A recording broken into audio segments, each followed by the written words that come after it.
Welcome to today's program, Fasting Ourselves Out of the Pleasure Trap. Dr. Alan Goldhamer, Vegan, Part 3 of 3. In our three-part series, we are honored to feature health expert Dr. Alan Goldhamer. He is a chiropractor and has been vegan for more than 40 years.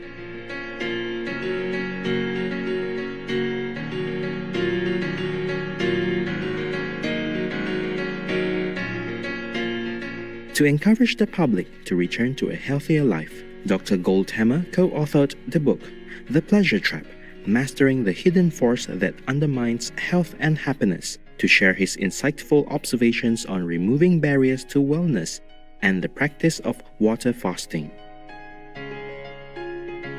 In 1984, Dr. Goldhamer established the Santa Rosa, California, USA-based True North Health Center that provides medical, chiropractic, naturopathic, massage, and acupuncture services.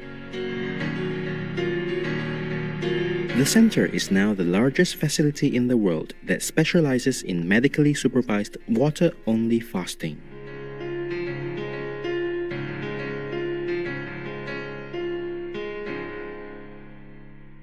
During previous episodes, Dr. Goldhamer discussed how many chronic conditions affecting us today, such as obesity, diabetes, cardiovascular disease, and autoimmune disorders, are predominantly the result of excess eating. He says the result we find it difficult to control our appetites is that we are caught in the pleasure trap.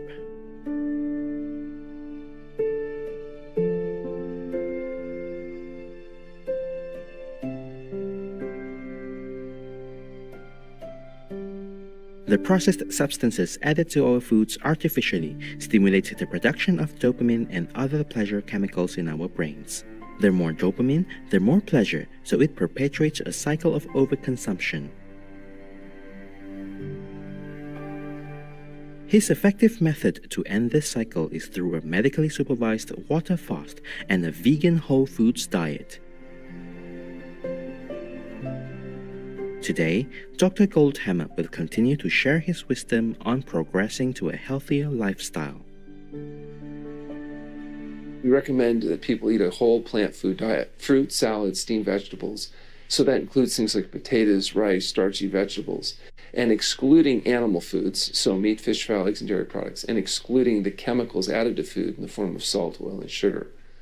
And we don't use oil in its fractionated form. Of course, you do need things like fat, and it comes from your whole plant foods. So your fruits, vegetables, grains, legumes, nuts, and seeds all have a certain percentage of their calories coming from fat. And it turns out you get all the fat you need from eating the diet you're designed to eat, which is a whole plant food diet. You need sodium, but all the sodium you need comes from within the vegetable-rich diet that we're eating. Skipping 1 or 2 meals in a day is easily attainable. But when it comes to truly long periods of purposely not eating, this is a different matter and requires careful guidance.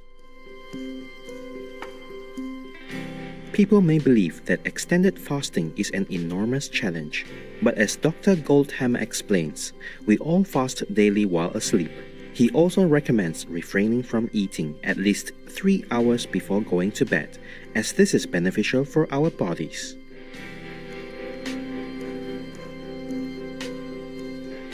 I might want to point out that fasting is done by everyone. Everybody fasts when they go to bed at night and they don't eat for whether it's 6 hours or 8 hours or 10 or 12 or even, as we often recommend, 16 hours.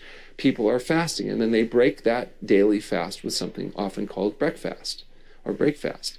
And so now the question is, what about with intermittent fasting? What if we narrow the feeding window, which is often recommended?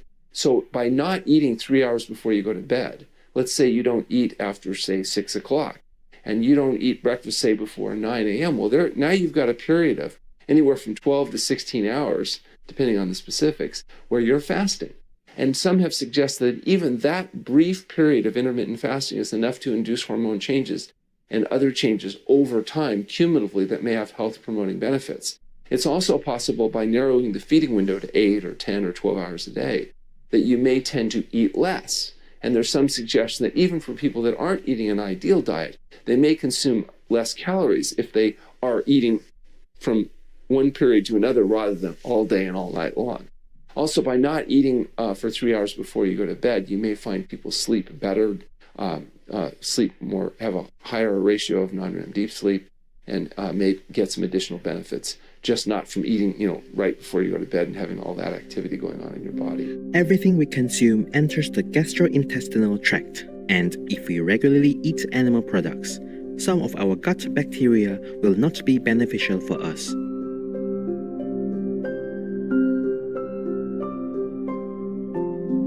A fast can reset our system and clear out bad bacteria that can cause health issues like autoimmune disorders and replace them with good bacteria if we then embrace a vegan lifestyle.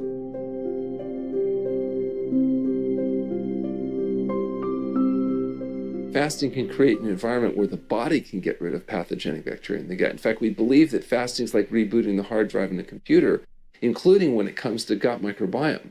You have 5 pounds of bacteria living in your intestinal tract right now, maybe 1,000 different strains. These are living creatures, living, eating, drinking, and defecating inside you right now. So you have 5 pounds of bacteria pooing inside your body as we speak. And what your body poos inside you will depend on what you feed them. If you feed your bacteria meat, you're going to have a different bacteria strain and different byproducts from their survival than if you feed them soluble fibers like sweet potatoes. So if you want those bacteria pooling trimethylamine oxidase into you and increasing your risk of heart disease and cancer, people may choose to eat meat. If you want to have your bacteria pooling fertilizer into you, including vitamin K and other things, then I would recommend a whole plant food diet, particularly, starchy vegetable materials.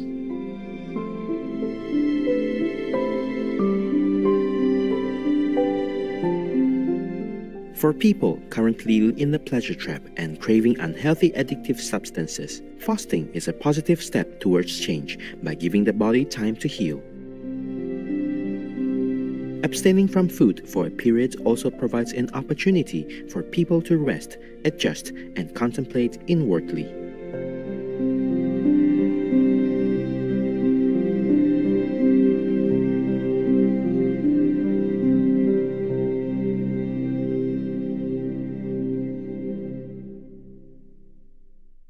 The reality is that it's difficult to get people that are addicts to quit their addictions. If they're smokers, it's hard to quit smoking. Interestingly enough, by the second day of fasting, most smokers report no cravings for cigarettes.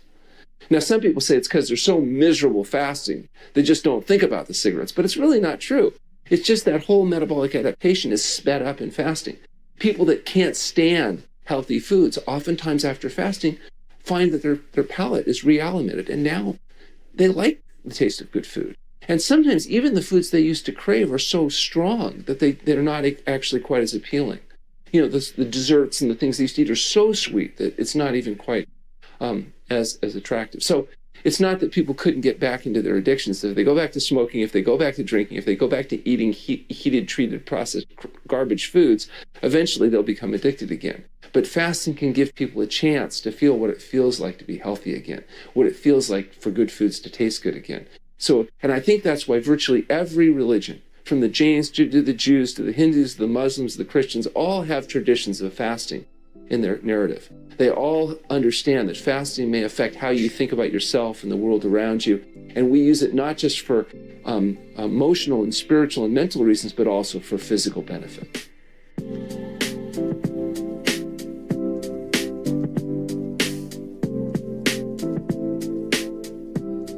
Expert guidance is highly recommended for long-term fasting, but there is also a simpler option that we all can practice daily to improve our health, as Dr. Goldhamer explains. Well, there is a really effective way, and that's healthful living. So people that adopt a whole plant food SOS-free diet, get regular exercise, and get appropriate amounts of sleep tend to find their overall balancing mechanisms being corrected. There is no exogenous pill, potion, or powder that's going to make up for your indiscretions. And, that's what everybody's always looking for. What can I do so that I can achieve healthy weight and health, but without actually having to escape the pleasure trap? What people need to do is learn how to escape the pleasure trap so they can live healthfully and the body will do what it does best, and that's heal itself.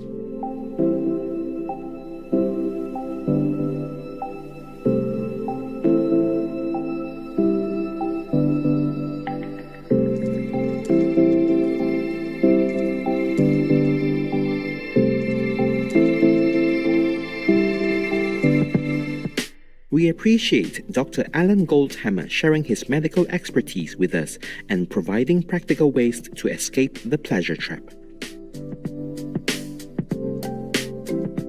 May we all find encouragement from his suggestions and take more control of our eating habits for optimal health.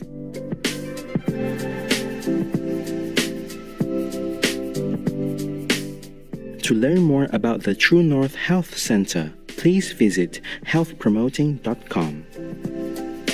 Dr. Goldhamer's book, The Pleasure Trap, is available at amazon.com. Virtuous viewers, we are glad to have had you with us today.